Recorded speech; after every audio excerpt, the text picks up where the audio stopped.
జరిగింది. ప్రతి నియోజకవర్గంలో ఆల్మోస్ట్ 75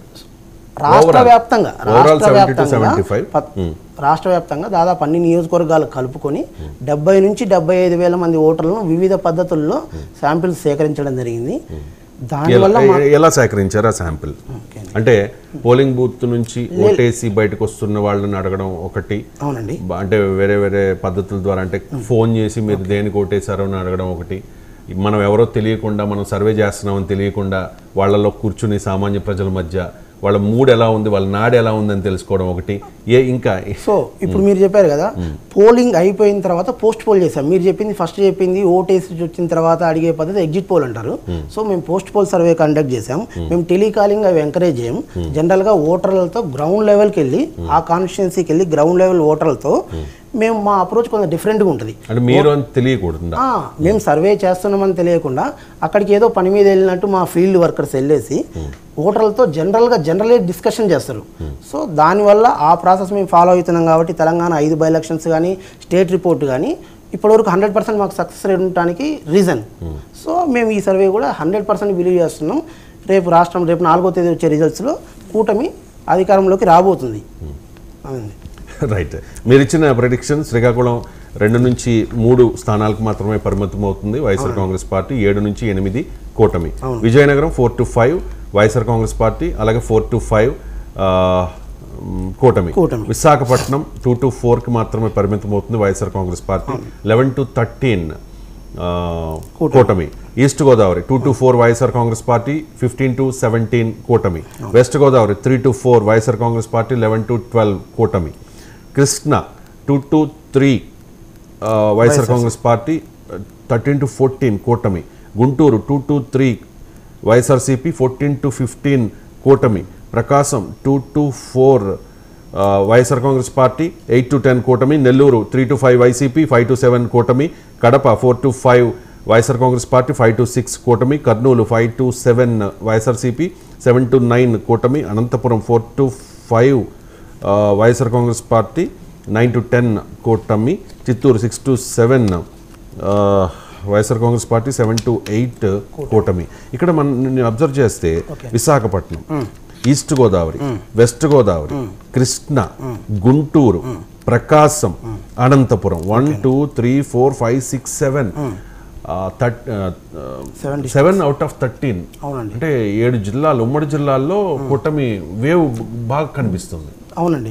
దానికి గల ప్రధాన కారణం ఏంటంటే జగన్మోహన్ రెడ్డి గారు ఏదైతే ఈ డీబీటీ డైరెక్ట్ బెనిఫిషియరీ ట్రాన్స్ఫర్ అనే డబ్బులు వేయటం, అకౌంట్లో డబ్బులు వేయటం అనే ఆ పరిపాలనా విధానాన్ని ప్రజలు వ్యతిరేకిస్తున్నారండి.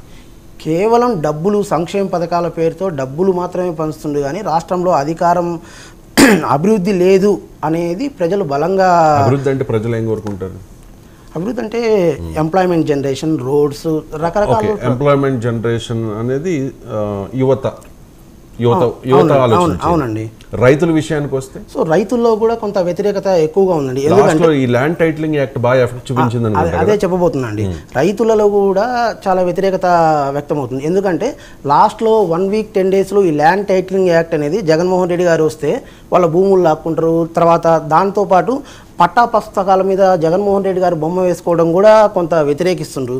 దాంతోపాటు టీడీపీ గవర్నమెంట్ ఉన్నప్పుడు కొంత వీళ్ళు ఇన్పుట్ సబ్సిడీ, డ్రిప్ సిస్టమ్, తర్వాత ఈ క్రాప్ ఇన్సూరెన్స్ ఇలాంటి స్కీమ్స్ ఉండేవి. కేవలం జగన్మోహన్ రెడ్డి గారు డబ్బులు వేస్తుండ్రు తప్ప ఈ స్కీమ్స్ అన్ని తీసేశారు, మిగతా అన్ని ప్రైసెస్ అన్ని ఇంక్రీజ్ అయ్యాయని చెప్పి ఫార్మర్ సెక్టార్లో కూడా బాగా వ్యతిరేకత వ్యక్తమవుతుందండి. దానికి ఒక చిన్న ఎగ్జాంపుల్ ఏంటంటే కోడుమూరు అనే కాన్స్టిట్యున్సీ ఉంది కర్నూలు జిల్లాలో. గత 25 సంవత్సరాల్లో టీడీపీ పార్టీ అక్కడ గెలవలేదు. కోడుమూరు కాన్స్టిట్యున్సీలో, కర్నూలు జిల్లాలో కోడుమూరు కాన్స్టిట్యున్సీలో టీడీపీ పార్టీ 25 సంవత్సరాల్లో గెలవలేదు. ఈరోజు కోడుమూరు కాన్స్టిట్యున్సీలో టీడీపీ గెలవడానికి కారణం అక్కడ రైతుల్లో ఒక రకమైన అభద్రతా భావం ఏర్పడింది. ఈ ల్యాండ్ టైటిలింగ్ యాక్ట్ వల్ల జగన్మోహన్ రెడ్డి గారి ప్రభుత్వం వస్తే పొలాలు, స్థలాలు లాక్కుంటారు అనే భ్రమలో రైతులు భయపడ్డారు. అది నిజమో కాదో ఆలోచించుకునేంత టైం కూడా లేదు. ఎలక్షన్స్ కి ముందు ఒక 2 weeks ముందే తెలుగుదేశం పార్టీ చాలా వ్యూహాత్మకంగా ఈ ఇష్యూని తీసుకొచ్చింది కాబట్టి దాన్ని డిఫెండ్ చేసుకోలేకపోయారు. వాస్తవం ఈ నిజమా కాదా అనేది పక్కన పెట్టండి, భయపడ్డారు. అండ్ యువత గురించి మాట్లాడాం, రైతుల గురించి మాట్లాడాం, ఉద్యోగుల గురించి, ప్రభుత్వ ఉద్యోగుల గురించి కళ్యాణ్ గారు వాళ్ళు ఏమనుకున్నారు, వాళ్ళు ఎవరి వైపు ఉన్నారు? ప్రభుత్వ ఉద్యోగుల్లో అండి ఇప్పుడు ఈ సచివాలయము ఈ వాలంటీర్ వ్యవస్థ ఏదైతే ఉందో జగన్మోహన్ రెడ్డి గారు ప్రవేశపెట్టింది వాళ్ళందరూ అయితే ఆటోమేటిక్గా వైఎస్ఆర్సీపీకి అనుకూలంగా ఉన్నారండి. వాలంటీర్లు సచివాలయ ఉద్యోగులు మాత్రమే. కా- వేరే మిగిలిన government సెగ్మెంట్ అంతా టీచర్స్ కానివ్వండి, మామూలుగా మన సమాజాన్ని ప్రభావితం చేయగలిగిన వాళ్ళు టీచర్స్ అండి ఎక్కువగా.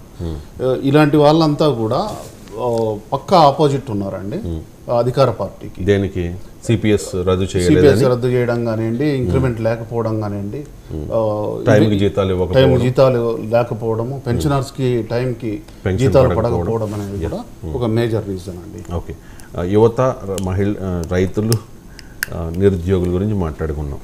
మెయిన్ ఇక్కడ మహిళలు. వైఎస్ఆర్ కాంగ్రెస్ పార్టీ ధీమా ఏంటంటే సంక్షేమ పథకాలు మేము డిబిటీ ద్వారా ఇచ్చాం కాబట్టి మహిళలు ఖచ్చితంగా వాళ్ళు ఏ పార్టీ అవనివ్వండి, వాళ్ళ ఇంట్లో ఉన్న మగవాళ్ళు ఏ పార్టీ కన్నా వేసుకోనివ్వండి, వాళ్ళ ఇంట్లో ఉన్న కుర్రవాళ్ళు యువత ఏ పార్టీకైనా ఓటేసుకోనివ్వండి, మహిళలు వైఎస్ఆర్ కాంగ్రెస్ పార్టీకి ఖచ్చితంగా ఓటేస్తారు అనేది వాళ్ళ ధీమా. కొన్ని సర్వేలు కూడా అదే చెప్తూ ఉన్నాయి, మహిళలు వైఎస్ఆర్ కాంగ్రెస్ పార్టీ వైపు మొగ్గు చూపారు అని చెప్పేసి.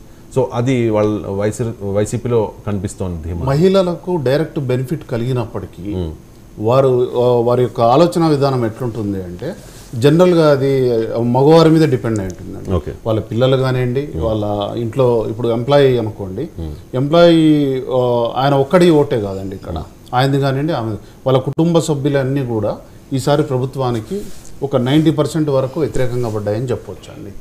ఏదో మహిళలు బెనిఫిట్ పొందినప్పటికి కూడా